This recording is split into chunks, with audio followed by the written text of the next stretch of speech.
Let's get this going. Good evening, everyone. Thank you for joining us tonight for our event, celebrating Chinese New Year and the future of Chinatowns.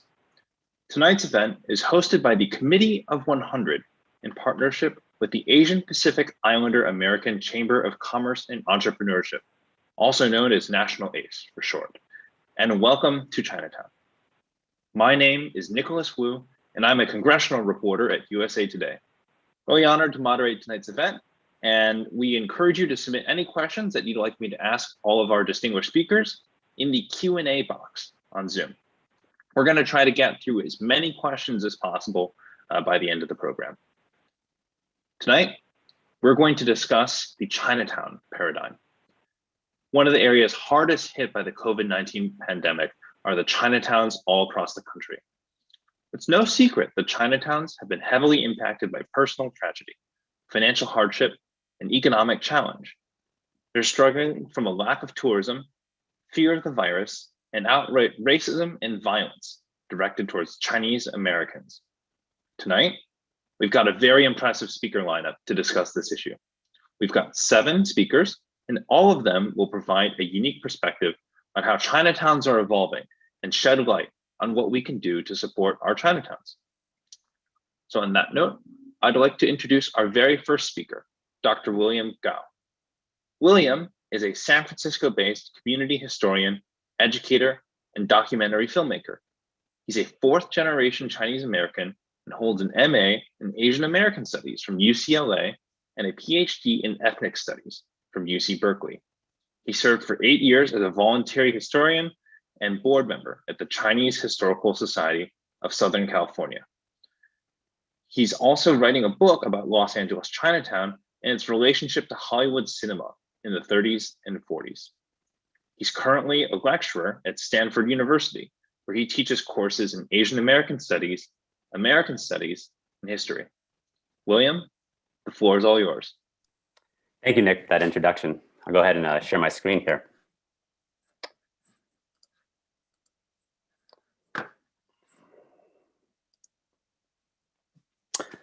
Thank you to the Committee of 100 for this invitation to speak.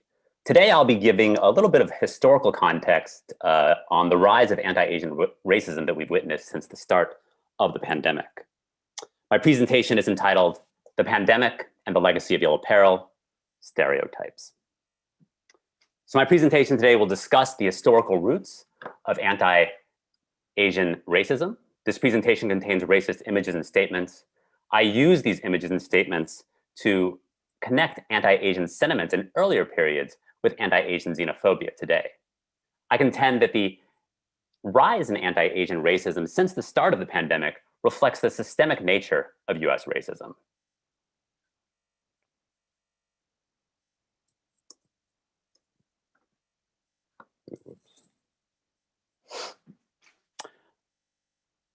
My presentation begins a little over a year ago. In January of 2020, the US news media began reporting on a previously unknown pneumonia-like virus circulating in central China. Over the first 2 weeks of 2020, this virus began to gain increasing amounts of national news attention. Various organizations ran headlines, including CNN on January 7th, quote, "A mysterious virus is making China and the rest of Asia nervous. It's not SARS, so what is it?" The New York Times on January 8th, China identifies new virus causing pneumonia-like illness. And NBC News on January 11th, China reports first death from outbreak of mysterious virus. It did not take long, though, for the US news media to begin identifying this disease as a, quote, "Chinese virus." This is from January 20th, a CNN headline, "Vaccine for new Chinese coronavirus in the works." From January 21st, 2020, first US case of potentially deadly Chinese coronavirus confirmed in Washington state. Soon, some media outlets in the US began asserting connections between the virus and alleged dietary habits of Chinese people. These stories reflected long-standing racist stereotypes. We have here this report from the New York Post. Revolting video shows woman devouring bat amid coronavirus outbreak. Note here specifically the terms revolting and devouring, and that the report seemingly places this woman, quote, amid the coronavirus outbreak. Now, the only problem with this reporting and similar news stories that ran in other publications was that this image that you see here of the woman eating the bat is actually a Chinese online travel host eating this bat in the year 2016 in the Pacific island nation of Palau. From these US news headlines, soon US politicians began linking the virus to Chinese people. This reflected a long history of this type of racialization in the United States. Here's Senator John Cornyn, Republican of Texas. Quote, China is to blame because the culture where people eat bats and snakes and dogs and things like that, China has been the source of a lot of these viruses, like SARS, like MERS, like swine flu, and now the coronavirus. So I think they have a fundamental problem, and I don't object to geographically identify where it's coming from. President Trump not only linked the virus to China, but he also used wartime metaphors to describe the threat the virus posed to the American people. Here's President Trump at the daily coronavirus briefing on March 18th. Thank you very much. I would like to begin by announcing some important developments in our, quote, war against the Chinese virus. That same day on Twitter, for the people that are now out of work because of the important and necessary containment policies, for instance, the shutting down of hotels, bars, and restaurants, money will soon be coming to you. The onslaught of the Chinese virus is not your fault. Will be stronger than ever. Note this term onslaught. And then here's a former President Trump on May 7th. Quote, this is really the worst attack we have ever had. This is worse than Pearl Harbor. This is worse than the World Trade Center. There has never been an attack like this, and it should have never happened. Could have been stopped at the source. Could have been stopped in China. It should have been stopped at the source, and it wasn't. Note, of course, here the linking of the China, this virus with not only with Chinese people, but also with the attack by Japanese military on Pearl Harbor. So why does this matter? You might say, you know, Dr. Gao, when we refer to the 1918 flu pandemic, don't we refer to it as Spanish influenza? Well, it's important to remember that many of these recent descriptions linking the coronavirus and China draw on stereotypes of Asian Americans as a dangerous threat to the United States that have circulated since the 19th century. 19th century popular culture often portrayed Asian Americans as perpetual foreigners who threaten the health and safety of white Americans. This created a stereotype of Asian Americans as a yellow peril. Indeed, scholars in Asian American studies discuss the ways in which popular representations of Chinese Americans as a yellow peril were used in the 19th century to promote the idea that white Americans were the prototypical or ideal citizens of the United States. These scholars argue that these yellow peril stereotypes were the stereotypes against which white Americans defined themselves as normative citizens. And here we have theorist Lisa Lowe stating something similar. She writes in her book, Immigrant Acts, in the last century and a half, the American citizen has been defined over and against the Asian immigrant, legally, economically, and culturally. So let's look at how this worked historically. Legally, right, we have to recall that there has been an entire set of laws passed by the United States, most in the 19th century and early 20th century, but dating back to the 1790 Naturalization Act, which targeted Asian Americans. Now let's recall that the 1790 Naturalization Act stated that in order for an immigrant to naturalize, that person had to be a, quote, free white person, end quote. We then had, of course, in 1882, the Chinese Exclusion Act, which excluded Chinese laborers from immigrating to the United States. The 1907 Gentleman's Agreement, which excluded Japanese laborers from immigrating to the United States. We had states up and down the Pacific coast, California, Washington, and Oregon, pass alien land laws, which excluded immigrants from Asia from owning land in those states. We had the Cable Act of 1922, which stated that if a woman who was a US citizen married a, quote, alien ineligible for citizenship, right? That's in reference to the 1790 Naturalization Act, married an immigrant from Asia, she would lose her American citizenship. And then finally, we have the 1924 Immigration Act, which excluded all immigration from Asia with the exception of the Philippines, which was a territory of the United States. We have then simultaneously the economic pressure on Chinese Americans during the 19th century.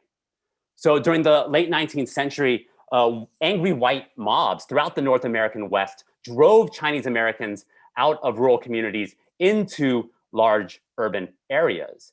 And we witnessed the population of urban Chinatowns swell, right? Keep in mind that before this, most Chinese immigrants actually lived in these rural areas working as miners, as migrant farmhands, and railroad workers. So really this growth of Chinatowns across the United States coincides with economic segregation and violent attacks by angry white American citizens.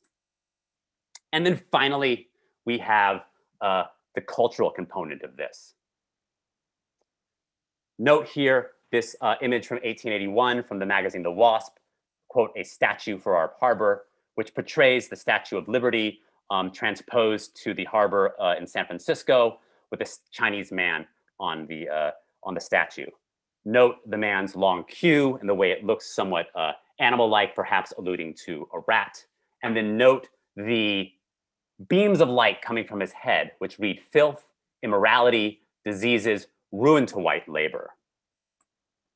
We had similar images, such as this one, connecting this rat poison to Chinese Americans. Note this Chinese man eating a rat, and think about how this association with Chinese people in the 19th century might reflect similar associations that we saw earlier in this presentation. Finally, I should note that these associations were not limited to Chinese Americans. They extended to Japanese Americans in the early part of the 20th century. Here is the famous silent film star Sesuo Hayakawa in his film, His Birthright. Note the way he's gripping this white woman's hair, looking at her somewhat menacingly.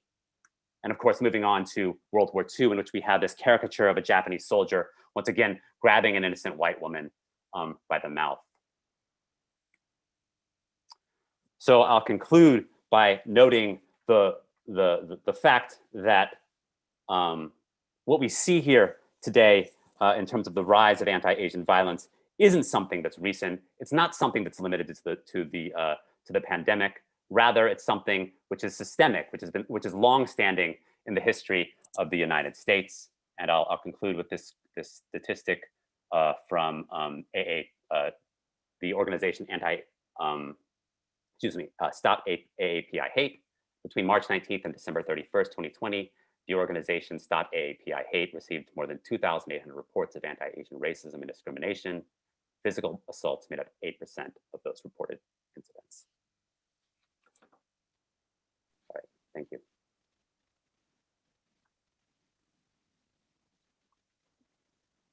All right, William, thank you so much for that very insightful history in Chinatowns and what Chinese Americans have faced since coming to America. It's so very important for us to understand that history.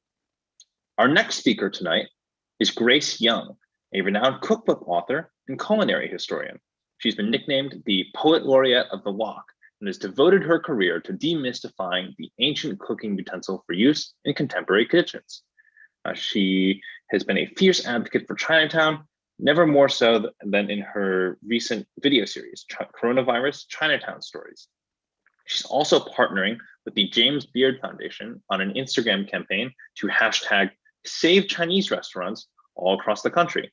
She's won James Beard Awards, she's won IACP Awards, and currently has lectured at the Radcliffe Institute for Advanced Study at New York University, the San Francisco Asian Art Museum, the Culinary Institute of America Greystone, the James Beard Foundation, the Museum of Food and Drink, the Museum of Chinese America, the Chinese Institute, and the American Museum of Natural History. Grace, I'll let you take it from here.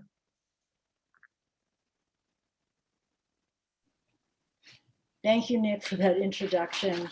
In the last months, I've been called the accidental advocate for Manhattan's Chinatown. And pre-COVID, I was known for my Chinese cookbook. So this role of Chinatown activist is a new and unexpected role for me. My work for Chinatown actually began last March when Julian Knight, director of the Poster House Museum, reached out to me and said, wanted to know if I had any ideas of what we could do to help Chinatown. She had just opened an exhibition at Poster House, a Chinese exhibition, The Sleeping Giant, and I was supposed to do some cultural lectures for her. So I said to her that I had this idea that I wanted to go to Chinatown and interview restaurant and shop owners on video. And I thought that if New Yorkers heard these stories and how they had been impacted by COVID, that it would motivate people to come down to Chinatown and rally support. So she loved this idea and she said, if you do these videos, I will post them on the Poster House website. And how soon can you do it? We were talking on March the 13th. I said I will do it this weekend. So on Sunday, I arrived in Chinatown with the videographer, Dan On. And what we encountered was nothing of what we expected. In fact, we were in the middle of living history. We interviewed 4 restaurants and 1 store, and they were all heart-wrenching interviews. 3 of the restaurants told us that they were planning on closing that day. 1 restaurant, Wo Hop, which had been open since 1938, informed us that 70% of Chinatown restaurant owners had decided to close the following day. So we were in fact recording living history and one of the saddest days in Chinatown's history. And at the end of that day, Mayor de Blasio, in fact, announced that all of New York was locking down. The following day, all restaurants would be closed except for takeout. And within 48 hours, we released the first of 5 videos, which we called Coronavirus Chinatown Stories. And you can view these videos on the Poster House website. And the videos have been shown at the Smithsonian. And they are actually a really powerful documentation of an important piece of Chinatown history. So since January, I had been observing and monitoring what was happening to Chinatown, and I was in complete shock that it was a ghost town. There was an immediate shunning of Chinatown businesses. People were afraid that if they went to Chinatown, they could catch the virus.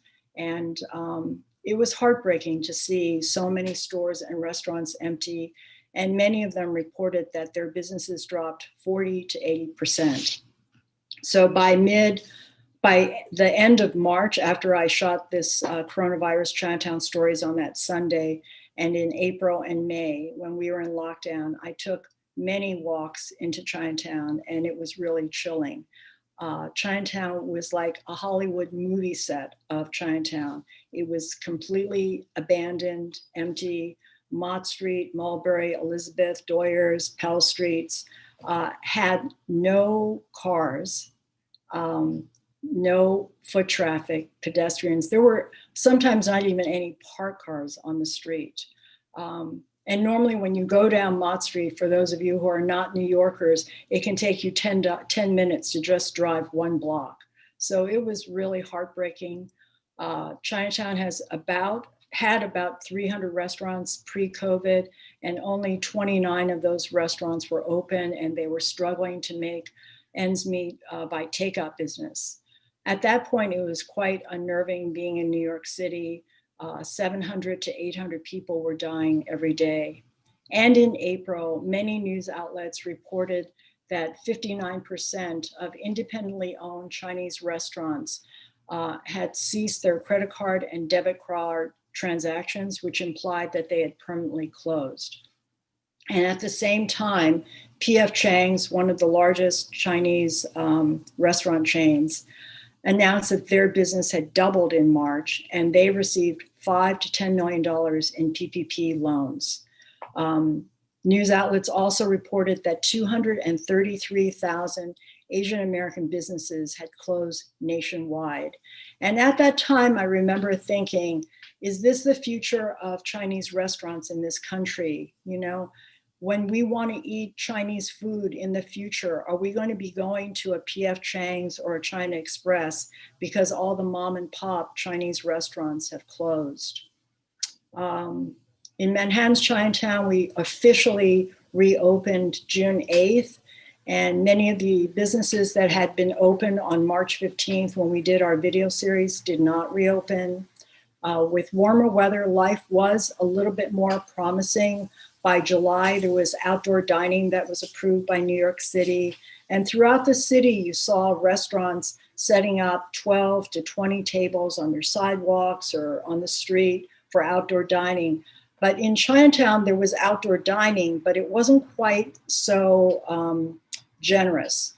There's one block of Mott Street where the restaurants are almost next door to each other, and each restaurant was lucky to have 2 or 3 tables. And in general, the way Chinatown is set up, there are such narrow streets and sidewalks that it wasn't as generous as it was throughout the city. By September 25th, we got approval for indoor dining at 25% capacity, and that lasted until about mid-December. And then it resumed about 2 weeks ago, and now this coming Friday, it's supposed to go up to 35% capacity. But you have to remember that so many Chinese restaurants in Manhattan have very, very small dining rooms. So when you have 35% capacity, but only 12 tables indoors, it means that basically you only have 4 tables that you're allowed, and that definitely does not pay the monthly bills. In the last year, it's been really heartbreaking for me to see the closing of many legacy restaurants and businesses in Chinatown. In Manhattan's Chinatown, we had a restaurant called WK that had been a part of the community for 65 years. There's Lung Moon Bakery, over 50 years. Locals are heartbroken over the loss of Hop Sing Restaurant, over 50 years. A wonderful produce store for over 40 years, Mei Li closed. So in the last year, I've tried to use my unique position as a cookbook author to bring attention to what's happening in Manhattan's Chinatown and also to mom and pop restaurants across the country. So I've dedicated most of my social media posts to supporting Chinatown businesses. And when I've gotten assignments with food magazines or food websites, I've always asked if we could also do a Chinatown story. And so in this way, I've gotten coverage of what's happening through Food and Wine magazine, BuzzFeed News, Eating Well magazine, and The Kitchen. In October, as Nick mentioned, I partnered with the James Beard Foundation to start an Instagram campaign called Save Chinese Restaurants. And it's very simple. We just ask people to post photos of your favorite dish from your local Chinese restaurant with the hashtag Save Chinese Restaurants, and to ask your followers to do the same thing. And in this way, it's my hope that we can get foot traffic and much needed business, not only in Manhattan's Chinatown, but in mom and pop Chinese restaurants all across the country, which are hurting so badly. And I recently started a fundraiser with Welcome to Chinatown to raise money to feed low income and at-risk seniors in Chinatown. The meals are going to be prepared by 4 legacy restaurants. And for me, this is a win-win because these 4 legacy restaurants, to me, are so vulnerable. And I'm so worried that if we lose them, like the other legacy businesses, these are the heart and soul of Chinatown. And it's a great thing that we can help these restaurants, and we can also help those in the community who are most vulnerable. And the expectation was to raise $20,000 for 2,000 meals. And so far we've raised $30,000. And the more meals that we can provide, the better, as far as I'm concerned. I think one of the most critical problems for Manhattan's Chinatown is that 43% of the businesses don't have websites. And in fact, many of the older businesses are operating as though we were in the 1960s or 70s. They are all cash businesses. They have no social media presence. And in many ways, this is what the charm and the realness of these businesses are about, but it also means that they are less capable of surviving right now. And as we're dealing with winter weather right now, Chinatown is struggling even more. Last week we had really cold weather, and I walked into Chinatown on a day after a very light snow, and there were no cars, no pedestrians. It was really chilling and scary to see the streets so empty. And ordinarily there would have been tourists, there would have been jury duty customers because the court systems are right up against Chinatown. There would have been lower Manhattan workers and university students. But in New York's Chinatown, the pandemic wiped out a really steady customer base of both tourism and office workers. In 2019, New York City had 67 million tourists, 300,000 lower Manhattan workers, and I think over 5 million daily subway riders. And Chinatown is really missing that business. So I think in the next winter weeks are very, very critical to the survival of Manhattan's Chinatown. Many businesses that have survived so far are hanging by a thread. One restaurant owner that I spoke with told me that his monthly gas, electricity, and water bill is $8,000. And he told me that insurance, garbage, electricity, gas, and water bills must be paid, and they must be paid on time. Otherwise, he can lose his business. And that rent is only 1/3 of his headaches. So he was closed from March until October. He was the last restaurant to reopen in Manhattan's Chinatown. And so he paid those bills all those months without having any income coming in at all. And so now his business, like most restaurants in Chinatown, is operating at 20 to 30% of what they made pre-COVID. So my hope is that we can get these businesses through these critical winter months. And the hope is that once the weather warms up and more people are vaccinated, that Chinatown has a chance. But Chinatown cannot rebound on its own. They need us to show up regularly and to patronize the restaurants and shops if it is to survive. And that's the same for Chinese mom and pop businesses all across the country. They really need us. Thank you. Grace, thank you so much for that reminder of the stakes that Chinese restaurants currently face and what we can do to help them. Our next speakers are Victoria Lee and Jennifer Tam, the co-founders of Welcome to Chinatown. Victoria is the daughter of Chinese immigrants and a proud New Yorker, and the co-founder of Welcome to Chinatown, where she leads business operations and development for the organization. She's an industry-recognized corporate travel and meeting strategist at the Estée Lauder companies and an aspiring author. Chinatown has shaped her as a person, and because of that, she owes a lot to Chinatown, and that's one of her many passions for starting her organization. Jennifer is a co-founder of Welcome to Chinatown, and she oversees their marketing and communications initiatives to promote Chinatown's small businesses and amplify their voices. She's got a decade of experience in corporate, enterprise, and consumer tech communications. She's also the head of communications at Foursquare and leads Formation, their employee resource group for people of color. Before that, she's worked at companies like Text 100 and provided PR counsel for Fortune 500 clients like Lenovo, IBM, Samsung, and Viacom CBS. And I will let you two take it from here. Thank you.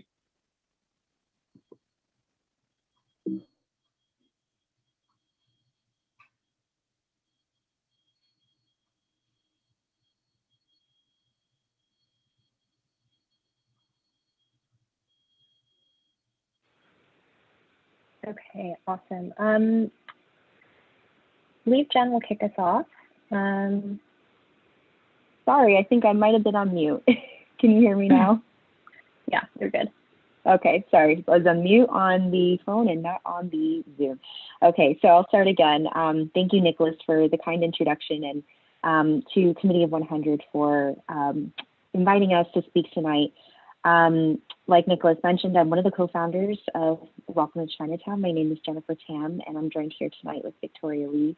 And tonight we wanted to just quickly walk you through our organization. And actually, I'm so glad that we came right after Grace, because as Grace so beautifully put, there are so many layers to Manhattan Chinatown, and so she really helped to illustrate the picture of what's happening in the neighborhood.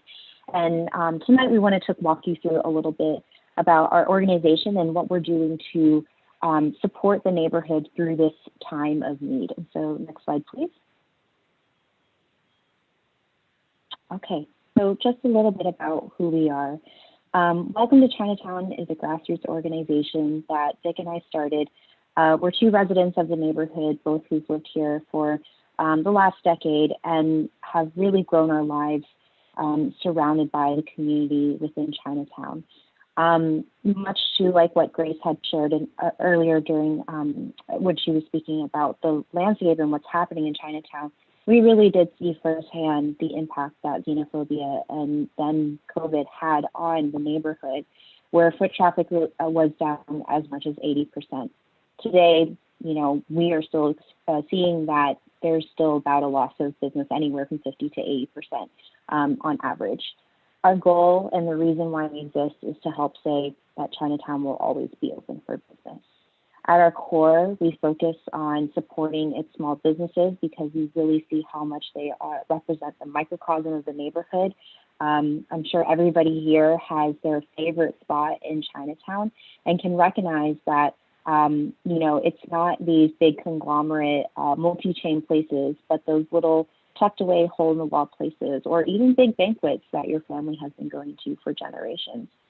I know Vic and I, for ourselves, we are huge fans of WoHop. We've been going there for such a long time. And for us, when we saw that we were only patrons there on a Friday night, before COVID had even made its way to New York, that was incredibly alarming as residents because we have never seen anything like that before.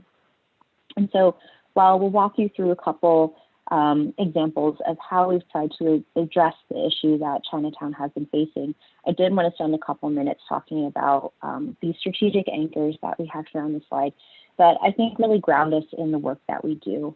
A big part of why we exist is because we have this desire, this passion to preserve Chinatown's culture.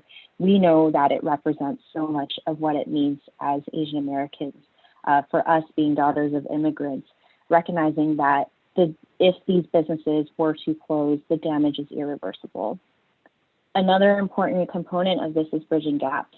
While, our volunteer force, which started as just myself and Vic as two co-founders, and now a team of 60 plus passionate volunteers, primarily millennials and Gen Zs, we also recognize the importance of continuing this culture, legacy, and preservation that has been set before us by generations that have come before us. And it's very important to us to honor those traditions and the legacy that these businesses have left. And so it's really about bridging the gaps between generations.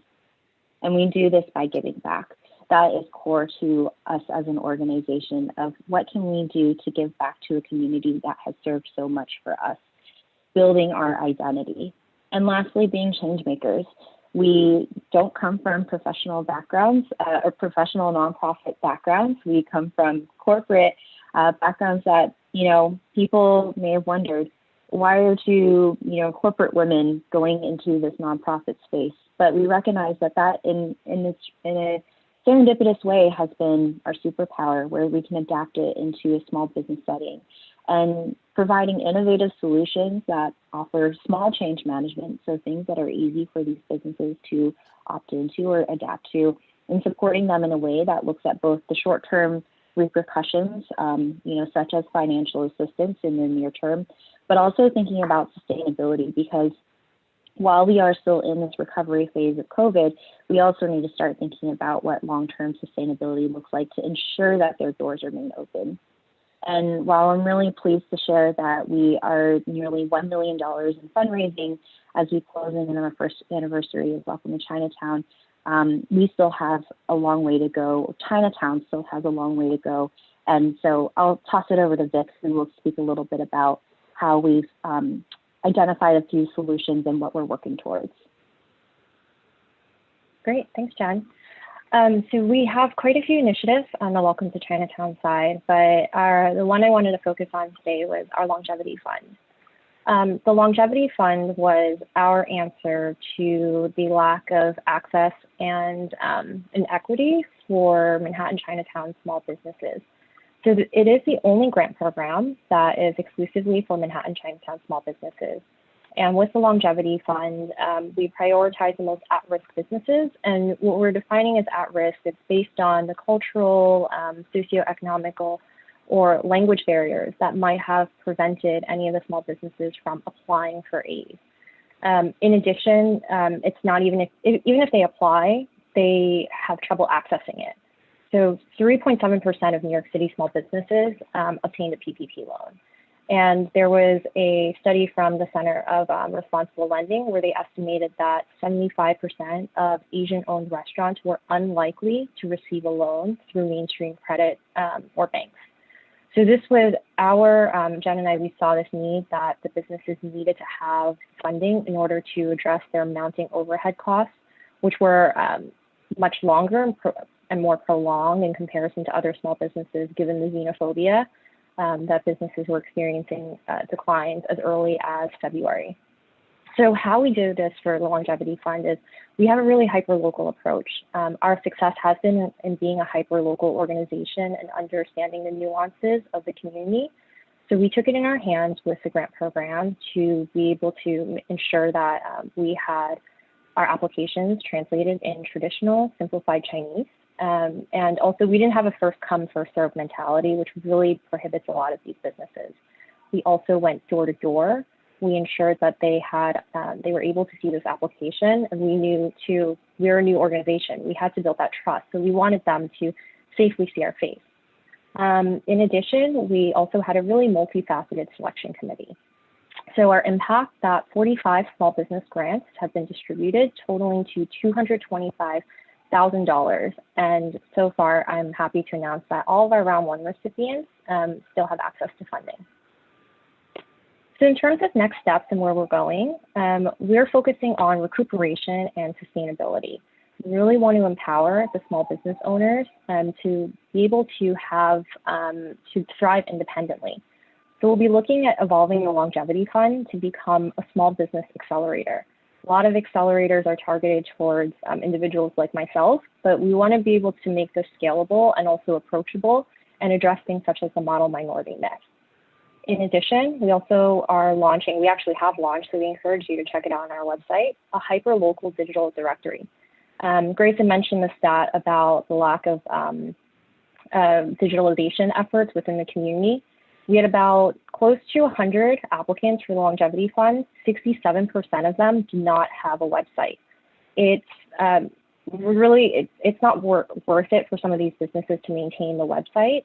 So what we decided to do is have the scalable approach by launching this directory where we could feature all of our small businesses, be the single source of truth for them, and then also eliminate really harmful review culture. So that's where we're headed to next.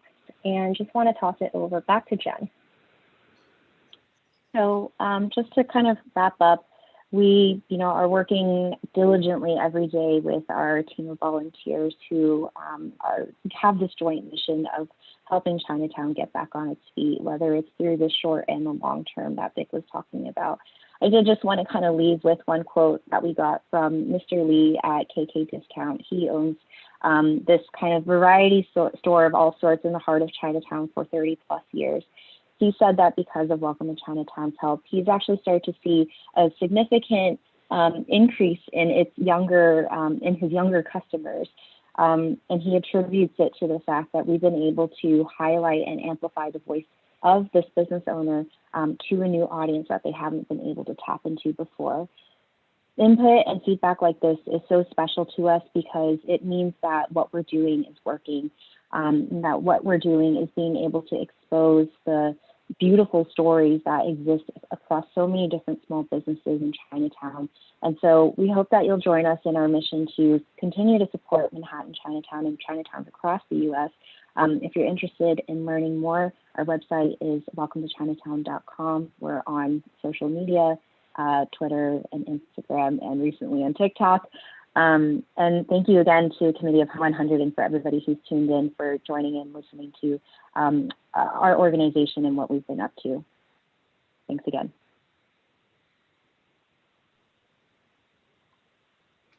Okay, Vic and Jennifer, thank you so much for all that you do for Chinatowns, and I will have to check out that TikTok.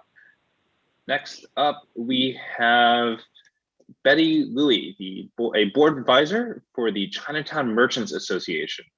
She's a San Francisco native and is one of the city's most influential community advocates. A businesswoman and community advocate who's been the driving force in revitalizing San Francisco Chinatown's business district, she's worked independently as well as with a neighborhood think tank to help rejuvenate Grant Avenue in San Francisco by beautifying the street with greenery and public sculptures and commissioning colorful murals.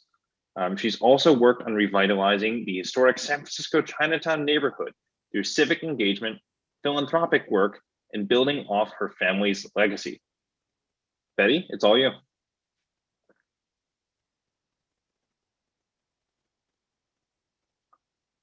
Betty, I think you're muted.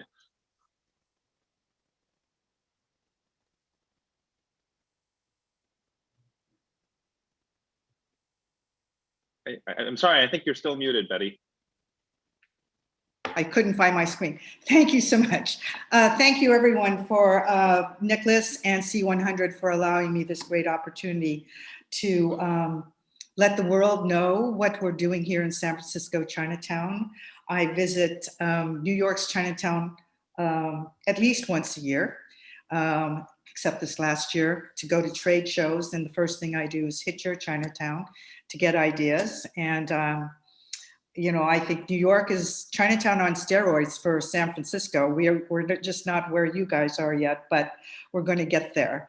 And what I want to bring to you is my story of how I got started with my mission to revitalize Chinatown. I really didn't expect it to be or become what it is today. It was just one person doing what I thought I could do to help the community. And what I first started with was a little think tank. I got together a group of people. They were children of the parents who had shops in Chinatown. They were the ones who were going to take over Chinatown. I got them together with, I asked them to come and visit me in my home. I wanted it outside of Chinatown so that we could see the forest. When we're working in Chinatown every day, we're in the trees. We can't see everything. So physically, I thought it was really important that we come out of Chinatown. So we had a small group.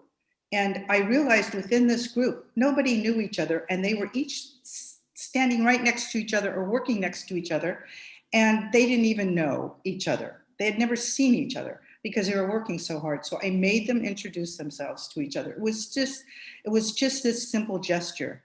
And you know, for 3 hours, we all talked about what the shortcomings were in our community. And at the end of the 3 hours, I said, look, I'm going to give you some homework. You are going to, number one, go out and meet other people in your neighborhood. There was one man who had just opened a new store, and not one person besides me had gone in there just to say hello to him. I think, you know, we needed to know each other as a community. And then I said, you're going to come up with some solutions the next time we meet. And so we met. I guess I took about, I'd say 7 or 8 months, and we came back with all sorts of solutions. There was just, ideas were flowing. More people came. We had more nonprofits come, we had professionals come, we had real estate people come, we had tour guides come. And so we all gathered and we got more and more input. And I said, you know, the next time we meet, and I don't know how long that will be, we are going to actually show our results. And so we went away. And then I said, okay, now that I've done all this talking and pushing, I've got to figure out what I'm going to do. And I had no idea. So what I did was I said, I'm going to hire myself a Hollywood set designer. And he's going to help me figure out what he thinks our streetscape should look like. And much of what he did for us was an exercise, not necessarily that we used everything that he suggested, but that we played upon those suggestions and went forward with those ideas. And one of them was the simplest thing as getting planters and trees. You know, on our streets, we have so many things going on. We have lampposts, we have parking meters, just too many things. But on one side of the street, we had nothing because cars were not allowed to park on that one side of the street. So we put trees there. But more importantly than just putting the trees there, which added, you know, a touch of humanity for us, I wanted maintenance. Because if we just put the trees up and just did nothing to them, they died. They wouldn't get water, they wouldn't get trimmed, you know, there'd be no manicuring of them. And so I looked around and I said, who am I going to use to help take care of these trees for us? And I was dealing with somebody, you know, corporate at the time, and we had a lot of conversations. And finally one day I'm just at home and I'm looking at my gardener and I said, why not you? You're a small business person. You need more work. Why don't you come down to Chinatown and help me out? And so he did. And it's really good. I'm really glad we did it because we had such beautiful trees and we put as ground cover beautiful little flowers. But within the first week of installing and planting all these flowers, they were all stolen. So I said, okay, let's go put them in again. They got stolen again. And I'd say there was 2 blocks long worth of trees. So we were talking about, I'd say about 20 trees at this point. And so we ended up just putting just green covering, ground cover. And so I guess that's worked because nobody's stolen those. But at least, and the trees now are very well groomed. They're watered once a week. You know, we take all the trash out that people put in them. And now we have our streetscape. And one of the other things I thought about was the art. We have so much graffiti tagging in our neighborhood. The only way to really stop it, I realized, was to put art up there. And I found an artist on the street, basically. He was painting a mural next to a Banksy. Banksy had come to San Francisco and he had tagged something. And I went up to this man and I said, look, you shouldn't be doing any art on this wall because you're going to get tagged by the time you turn around. And he looked at me and he said, nobody tags me. And I said, oh, well, in that case, come do my wall, because every day I'm painting out all the graffiti from the night before. So, but I said, this is what I want for my wall. I want something that will be very picturesque. And this is before we even knew what Instagram was. So I wasn't even using that word because we didn't even have that word. And I said, I want something that's going to be family friendly, that's going to be happy, that's also going to tell a history of our community. And I don't want to see a landscape or a dragon. You can walk into a store and see all that all the time. So let's do something different. And I came up with our lion dancers. Number 3, please, if you could show that, Christina. This one. So this is my very first mural. And this was done in 2011. And you'll see the little word Gumsan there on the side. This is so the tourist guides, when they stopped in front of this mural, they could tell people the story of the Golden Mountain and how our immigrants thought that San Francisco was the Golden Mountain. And this is where they were going to come when they landed in America. And also you'll see on the opposite side, Grant Avenue. And that was an homage to the Grant Avenue USA song that was sung in the movie Flower Drum Song. And I know there are a few of you out there in the audience right now who are probably humming that tune. But people didn't know this. And this is what the tour guides would be able to talk about. They'd have a picture to talk about. And then of course the whole idea and the whole history behind the lion dancers and the parades. And I don't know, the photo you can see it very well, but you also have the artist put firecrackers going on onto the sidewalk. And this has been there 10 years now, and it has not been tagged. It got tagged once, and it was such a little tiny dot. I was very upset, and because this tourist looked at me and said, "What are you complaining about?" And I said, "Because there's a little tag here." And she says, "I can't notice it." So this has stayed in place. I've not had to touch it. And so the next one, when I would go to New York for trade shows, I went to, there was a man who was so excited about what I was doing. He went to China and found terracotta warriors for me, found a village to produce them for me. And we came up with the next mural. Can you do number 4 for me, Christina?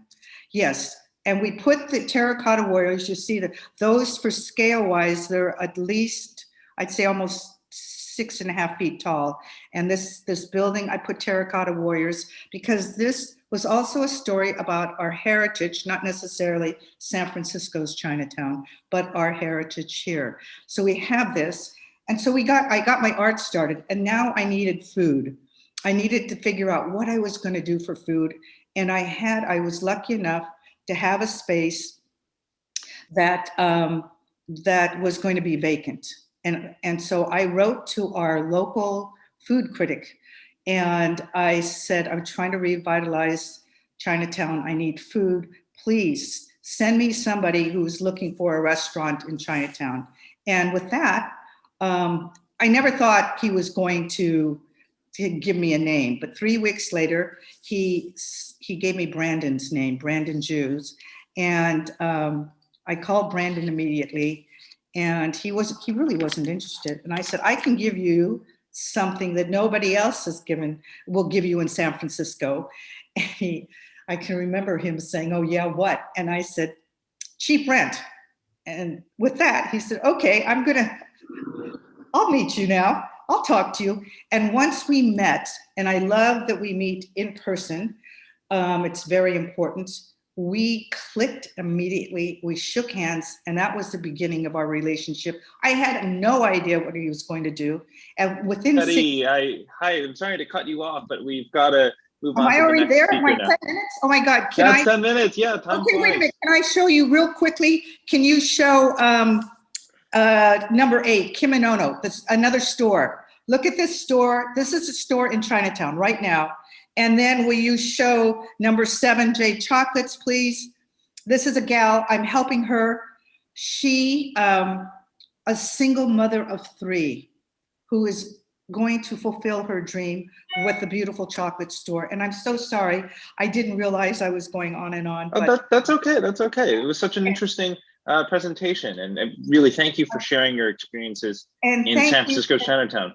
Please, I hope this is going to encourage everybody to want to come to San Francisco, to want to visit us. There are a lot of new things here, and I've got tons of new projects going on. And thank you so much for allowing me to go over my time. I'm so sorry. That's okay. All right, then. Thank you so much for sharing your stories there. I'd like to introduce our next speaker now, Chiling Tong. Chiling is the president and CEO of the Asian Pacific Islander American Chamber of Commerce and Entrepreneurship, National ACE. She's the founding president of the International Leadership Foundation and a member of the Committee of 100. Previously, she served as the Deputy Assistant Secretary in the International Trade Administration at the US Department of Commerce, and was also the Chief of Staff and Associate Director for the Minority Business Development Agency at the Department of Commerce. She's been in the President's Advisory Commission on Asian Americans and Pacific Islanders under Presidents Bush and Trump, and in President Obama's administration, she was appointed as a member of the National Advisory Council on Minority Business Enterprises at the Department of Commerce. She's also an Ash Center Research Fellow at the Kennedy School at Harvard. Welcome. Thank you, Nicholas. Thank you so much for your kind introduction. I especially appreciate your dynamic career path that led you to be a journalist for USA Today. You're truly a role model for our next generation. And also, we're very, very grateful for the Committee of 100's great work to host today's Lunar New Year celebration and also discussion on the future of Chinatown, especially under the new leadership of Chairman Gary Locke and the President Zhi Hang. The Asian Pacific Islander American Chamber of Commerce, also called National ACE, we're so proud to be a co-host today. And thanks to all the great panelists making time to discuss the hardship and economic challenges of Chinatown across the country, and most importantly, the future of Chinatown. I would like to share with you how National ACE can work on the national level and can work with all of you to rebuild Chinatown together. For the past year, National ACE has chaired CareX grant with our national network of more than 65 affiliate AAPI Asian Chamber and also partner across the country to ensure that AAPI business community has the most accurate and up-to-date information during this global pandemic. And we have created a technical assistance program to fight COVID-19, stay resilient, and get access to capital with more than 100 virtual webinars. Today is one of the most significant webinars that we can put together with Committee 100. And we also work with the U.S. Black Chamber, Hispanic Chamber, commissioned the largest national survey and the impact on COVID-19 on small business with a focus on Black, Hispanic, AAPI business. So based on our survey, there is the devastating impact on AAPI business as everybody have described. 84% said that COVID-19 had a negative impact on their business. And also 60% they did not apply for federal relief because they did not think they are qualified for that. I want to encourage all of you, all Chinatown business, to apply for PPP, and you can go to our website, nationalace.org or acesmallbusiness.org. We're going to collaborate with you, with our partner, to show you a language service to help you apply for PPP. And we use this data to inform and educate lawmakers on Capitol Hill and of the challenges and opportunities AAPI business owner and also Chinatown business owner are facing across the country. And we also want to share with you that how we can work together, not only to offer the PPP loans application, but also how to help you to rebuild your business, to make your business operating safely. Chinatown is such an important, very, very important in my mind and in every new immigrant's mind. Chinatowns are important not only Chinese American, but to all Asian Americans because it symbolizes a place of celebration, belonging, and opportunity, particularly for generation of family that own small businesses there. Chinatown are the original small business incubator where many have developed business from scratch and have thrived for many years due to the support of the community. We have heard from Grace, from Betty, from all of you, business in Chinatown has hit first by the pandemic, suffering revenue loss about 60 to 80%. However, I believe that we'll be able to overcome this together because of people live in Chinatown and people care about the Chinatown. This afternoon, I had the opportunity to talk with Chairperson Justin Yu of the Chinese Consolidated Benevolent Association. They are fighting for vaccination at the Chinatown now. The vaccine rate is very, very low because the language and technology barrier. They walk into the city hall, they do not know how to fill the application. So the country is about 30%, and in Chinatown, they have only 9% vaccine rate. But we know a group of people over there, they're helping senior citizen. They just gave like arrange 8 shots for people over 100 years old. I'm just very, very touched by the people that have been put this together.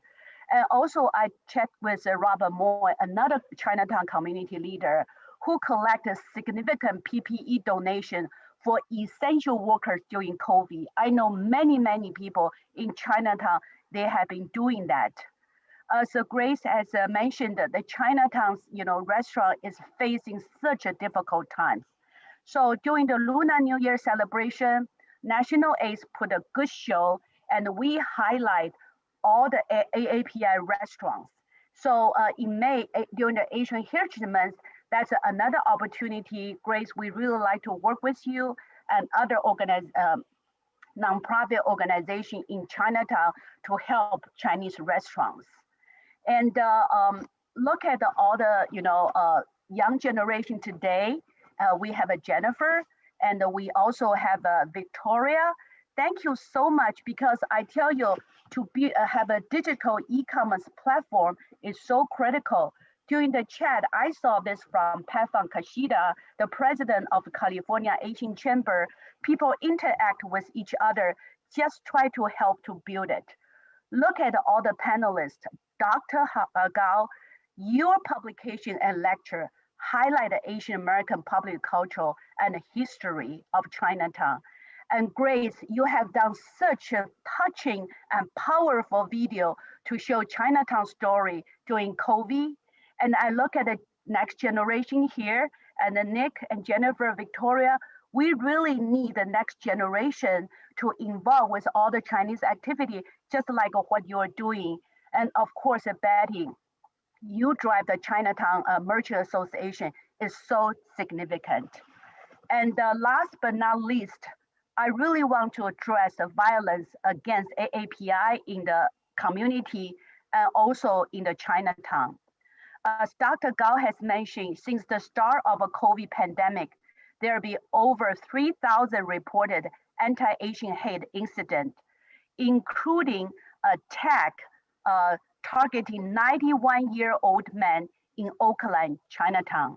So many activists are trying to help to stop the surging attacks against Asian American and also against the Chinese face. There are countless pushing, insulting, and assaulting incidents during these challenging times. I want to thank particular Congresswoman Grace Min. Her resolution last summer that shine an important light on the increased rate of attack on Asian American due to COVID-19 and calls on public leaders to condemn and denounce anti-Asian sentiment where has no place in our society. One of the very most important mission of Committee 100 is the full participation of all Chinese American in American society and acting as a public policy resources for Chinese American community. I cannot think of a more critical time to call for action than now. Most importantly, we need political leaders, corporate leaders, and mainstream society to understand. We have to have them to make statements to condemn anti-Asian hate crime and to take action together. We do need help. And also, we understand during the Black Lives Matter, all the mainstream, they are focused on Black community, which we really appreciate. But a lot of time when they have a funding, they support Black and Hispanic, they don't think Asian American are part of minority. So again, I want to share with you the last piece. During our survey, 65% of our AAPI business owners are optimistic that their business should survive. I want to take this time to celebrate our Lunar New Year, especially the year of the ox. Ox are known for persistence, strength, and determination. I think those good characters are also applied to our community. We can overcome all this obstacle and challenges because for the past 5,000 years, Chinese have been able to sustain. So again, I want to thank all of you, all your time, and happy Lunar New Year. Great. Thank you so much for that. We're going to move on to our next speaker now, Congresswoman Grace Meng of New York. She represents the 6th Congressional District, which includes Queens, and she is the first and only Asian American member of Congress from New York State. Right now, she's a member of the powerful House Appropriations Committee and its subcommittees on state and foreign operations, homeland security, and commerce, justice, science, and related agencies. She also serves on the House Ethics Committee. Most importantly for our purposes here, she's also the first vice chair of the Congressional Asian Pacific American Caucus, which helps promote the interests of Asian Americans in Congress and beyond. So on that note, Congresswoman Meng, thank you so much for being here. Thank you so much, Nicholas. And I want to echo Chi-Ling's comments about what a role model you are for so many. And we are proud of the role that you play in your accomplishments, not just within the Asian American community, but all throughout the world of politics and government. I'm so thrilled to be able to join the Committee of 100 today event in celebrating Chinese New Year and discussing ways that we can help save our Chinatowns. Honored as always to be part of this program today with Chi-Ling Tong, who has always been such a strong advocate for our Asian American small businesses and our economy.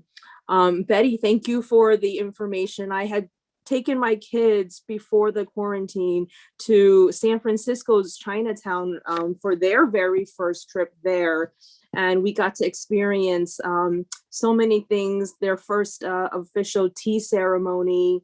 And I can't wait to go back and try some of the options and ideas that you suggested.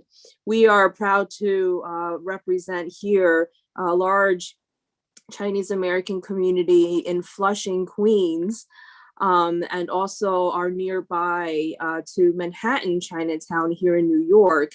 And so very, very fortunate to be able to be here and talk about the importance of saving our Chinatowns.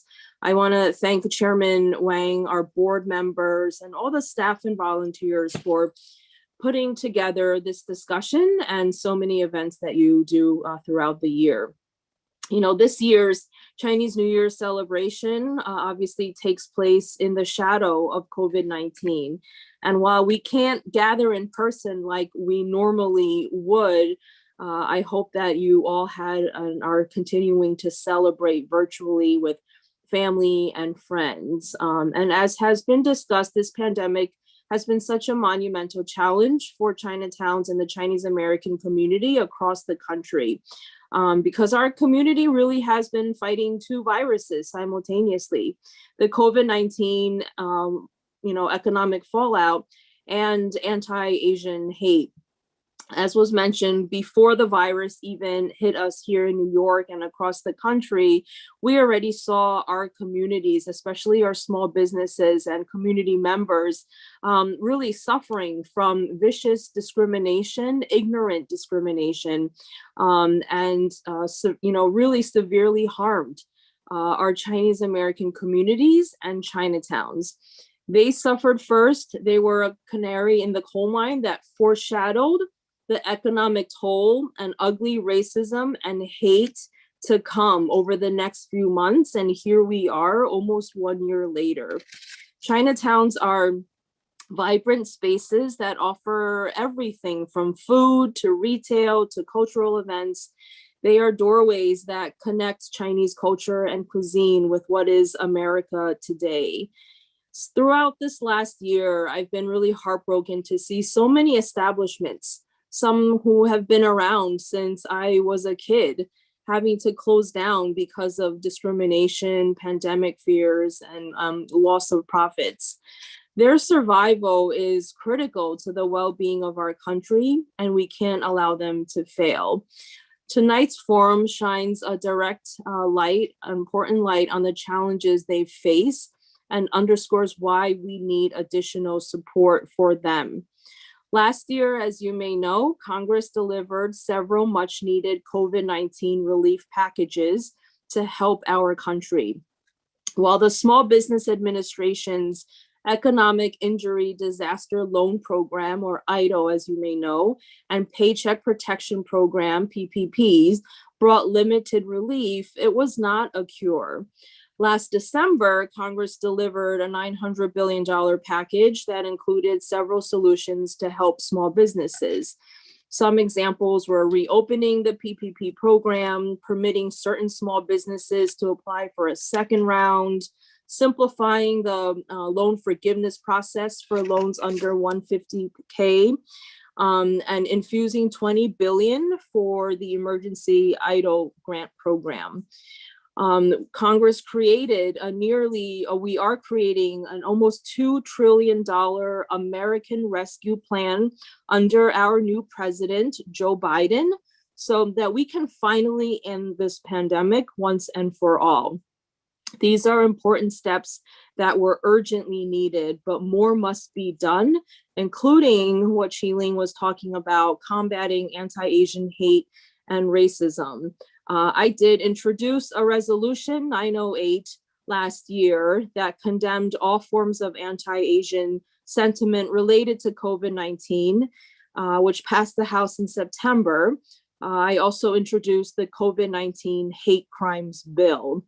And last month, I was pleased that President Biden incorporated these bills into his presidential memorandum to address anti-Asian sentiment and hate crimes against Asian Americans.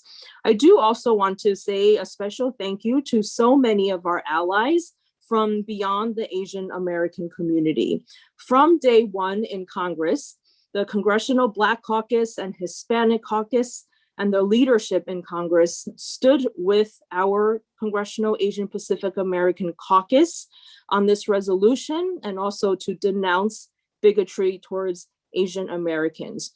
We have a very unique opportunity right now in our country to address racism in a new way. Racism towards our community, and even racism that might exist within our communities. So I want to encourage all of us, and please use me as a resource. I think that there is a lot of potential to have some tough but necessary conversations in the weeks, months, and years ahead. You know, there have been 2 million Asian Americans fighting on the front lines. It broke my heart to hear how Asian American healthcare workers put their lives on the line only to live in fear of racist attacks. And this recent spike in violence against Asian Americans over the last few weeks, especially against our elderly, resulting even in death, is especially horrifying. Just this week in my district in Queens, an elderly woman was attacked and shoved to the ground.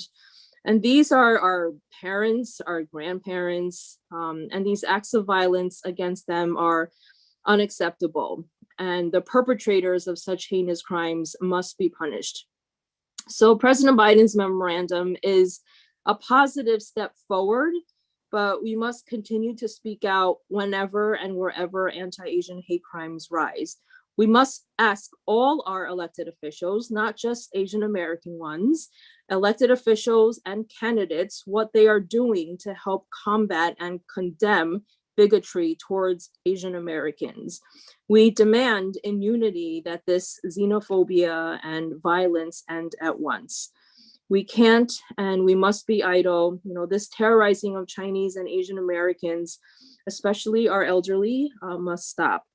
So I will work with all of you to continue to help bring meaningful reform, to help our communities feel safe, to be able to walk along the streets of a Chinatown or wherever our communities may be. And I look forward to partnering with Committee of 100.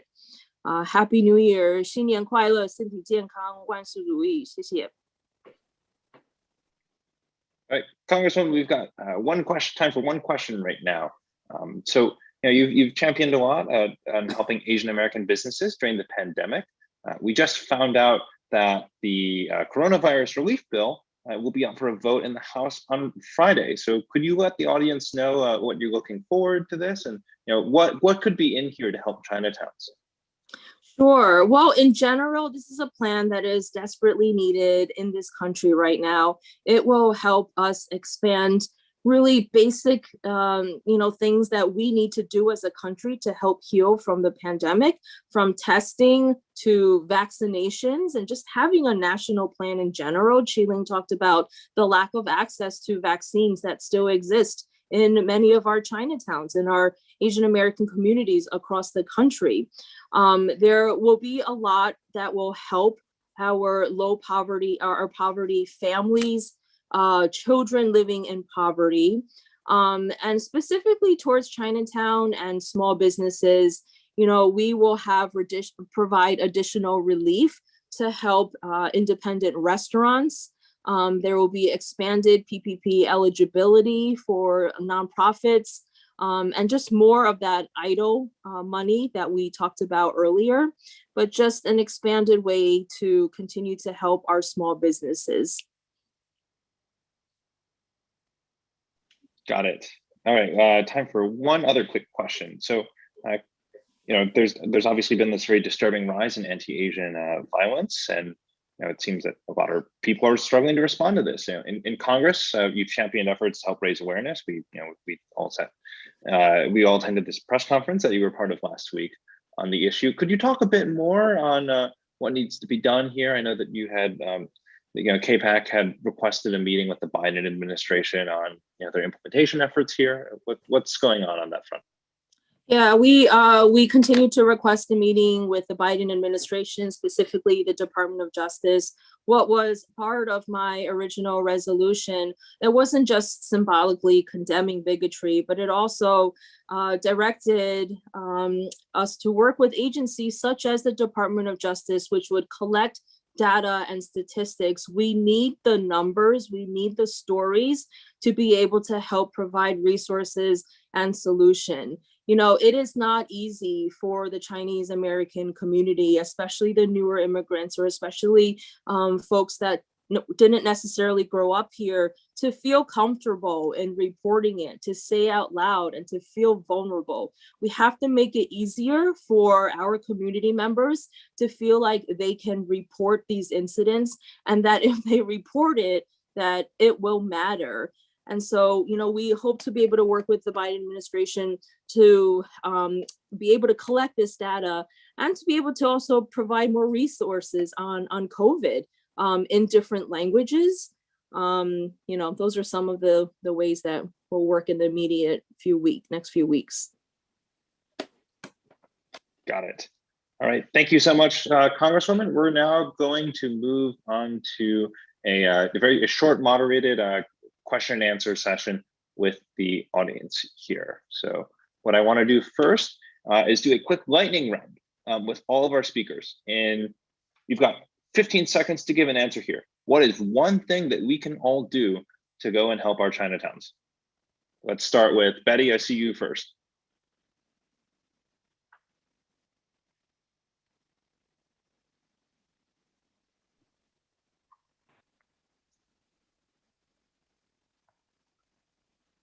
Betty, I'm sorry, you're muted. Yeah, inspire. Okay, 15 seconds. Okay, support our communities, shop in our businesses, inspire our younger generation, support them, mentor them. All right, Victoria. Tell the small businesses and the owners what they mean to you. Give them that encouragement. Jennifer. Pay attention to local politics. It's an election year here in New York City. Our city council seat in Chinatown is up, our mayor's seat is up, and your voice really does matter and make a difference. Chi-Ling. From national level, we really need seeking support and advocacy with all the national leaders to pay attention to Chinatown, because they really need help. We definitely need to pass this message and also stop anti-Asian hate crime. Right. Congresswoman Meng. Spend money, eat there, but maybe buy gift cards so other people can come spend money there too. Makes sense. All right, Grace. Definitely spend money. I'm in Chinatown almost every day, and I'm not only buying for myself, takeout or from the stores and shops, but I also offer to buy takeout for my friends who are sheltering in place or my neighbors. And it's also really important to write positive Google reviews for all the businesses that you love in Chinatown, because this really helps them out a lot for other people to see that you love these businesses and that they have lots of people that support their businesses. All right, and William, to close off the lightning round. Certainly support Chinatown businesses, but also study Chinese American history, support the growth of ethnic studies in high schools and colleges so that we can understand the kind of deep history that these communities have within our nation and can connect the past to the present. All right, I think we've got time for one last quick audience question. I've been seeing a lot of chatter in the Q&A box on the PPP program, these small business loan forgiveness programs to help small businesses. And a lot of people are asking, why don't restaurants qualify for PPP? Why are so few people taking these up? Anyone want to try taking a crack at this? I can answer. I think the rule and regulation, maybe Congresswoman can tell us more. I think very, very unfortunately, because a lot of restaurants, because they still use some old model, and for PPP, you must have like a full-time staff or part-time staff. It's W-2. It's not 1099. So therefore, a lot of minority business, they are not qualified because of this. And hopefully, in the future, we'll have a more loosening rule and we'll be able to have restaurant owners to apply for that. I also wanted to add something that we've been pushing for in New York and across the country is the Restaurants Act. This would be a fund that would provide grants to restaurants, and you wouldn't have to pay it back, and it would be, similar to what Chi-Ling said, an easier way to get help without going through the more complicated process of PPP. I also want to say that, I'll say New York, but I think there are centers like this across the country. I was able to secure funding for a small business development center, is what they're called, in Queens. And basically you can go to them. They have bilingual staff, multilingual staff. You can literally, ask for their help from, A to Z to help you apply for some of these programs. And in New York, at least, and I'm sure in other parts of the country, the state and local municipalities may have grants and loan programs, usually grants in New York, that restaurants and other small businesses could apply for more easily. I really encourage people to try. If you really need a help, please contact us, smallbusiness.org, and we'll be happy to evaluate your application.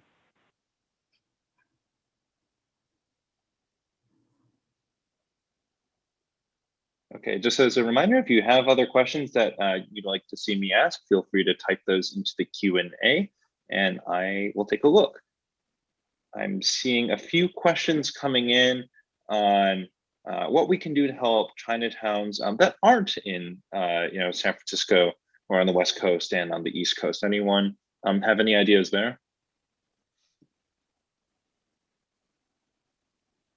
One thing I'll just quickly add in is that we've actually received a lot of emails from individuals who are very much like ourselves and living in different cities and Chinatowns there who want to understand like how they can help. And, kind of like what I mentioned earlier when we were doing our presentation, Vic and I didn't come from a background of nonprofit work or anything. I think we were just two individuals who deeply cared. And so I think nothing can really stop you. And I know that sounds a little cheesy, but we built a program from the ground up. And so that's really something that we encourage others that feel compelled to do the same, to take that initiative and If anybody is interested in hearing some of the learnings that we had, we are always more than happy to chat with you too. I'd also like to say that I mentioned this partnership that I started with the Beard Foundation on Instagram, the Save Chinese Restaurants campaign. And if you go to the page on Instagram, it's really become this collection of a great resource of great restaurants to eat at, Chinese restaurants all across the United States. And that's a way that you can support your local restaurant, is to do a post. And so that other people can find out that your Kieran restaurant in San Francisco, or your, Dim Sum Go-Go in New York City, or whatever your favorite restaurant is, wherever you are in America, tell other people so that people are aware and they'll check it out too.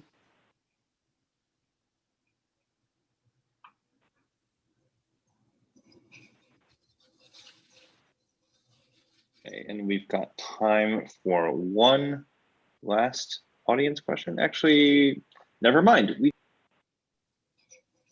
don't have time for one more audience question. So on that note, I'd like to thank all of our distinguished speakers for lending their time, their expertise, and their insights to us tonight. Thank you very much to our host, the Committee of 100, in partnership with National ACE, and welcome to Chinatown for their support in making this event possible. And thank you to all of you, our viewers, for joining us. Feel free to look at everyone's bios again and the flyers, and also be sure to check out the hashtag Save Chinese Restaurants hashtag in this trying time for all of our small businesses. We hope that you enjoyed tonight's program, and we hope that you'll continue to support your local Chinatown in whichever way you can, in all the ways that our speakers highlighted tonight. We're looking forward to continuing this conversation, and we really want to make sure that we can come together to make an impact and work towards achieving our shared goal of bringing Chinatowns back. On behalf of C100, National ACE, welcome to Chinatown, and our speakers, we hope that you had a great Chinese New Year. And for any other additional resources, be sure to check out the chat box where a lot is being posted right now, where you can follow us on social media and learn about reports from the Committee of 100. Thanks, everyone.